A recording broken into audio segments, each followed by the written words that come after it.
Shrimandir परिचालना committee बैठक में अर्पण चाउल को नहीं हो पारि नाही चूड़ांत निष्पत्ति। अर्पण चाउलर भविष्य नहीं विभिन्न निजोग सहित हेब आलोचना। मुख्य प्रशासक और जिलापाल एने निजोग सहित आलोचना करेंगे।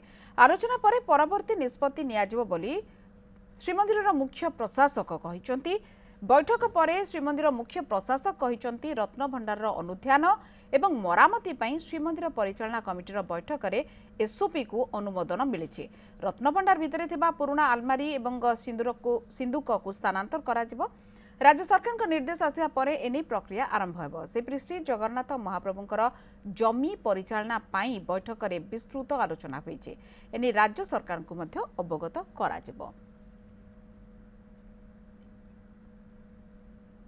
अर्पण चाउल संबंध विभिन्न आलोचना पर्यालोचना चली से संबंध में आज परिचालना कमिटी मुख्य प्रशासक एवं जिलापाल को अधिकृत करिसेंती जे एई अर्पण चाउल संबंधी सेवा संपृक्त निजोग जेते भी अच्छी सांगे आलोचना करेंगे एवं ए संपर्क में सरकार को जहाँ भी उपयुक्त प्रस्ताव देबु एवं सरकार यार चूड़ांत निष्पत्ति नेबे। रत्न भंडार जहाँ भी स्वर्ण अलंकार अच्छी इतिमध्य स्थानांतरित हो सारी टेम्पोरारी स्ट्रंग रूम को एवं जो रत्न भंडार मरामती पूर्वर जो पुराना आलमीरा किंबा सिंदूक अच्छी ताकू किभली भाव में शिफ्टिंग करा जिवो एवं जहाँ आलोचना विगत दिन में होइथिला जो लेजर स्कैनिंग बा साइंटिफिक टूल्स टेक्निक्स व्यवहार करा जिवो ता उपरे विस्तृत भाव में आलोचना हैला एवं एई एसओपी को मैनेजिंग कमिटी आज अनुमोदन करचंती जहाँ को आम राज्य सरकार पाखु चूड़ांत अनुमोदन पई प्रेरण करिवु। श्री जगन्नाथ मंदिर भू संपत्ति परिचालना अधिनियम 2024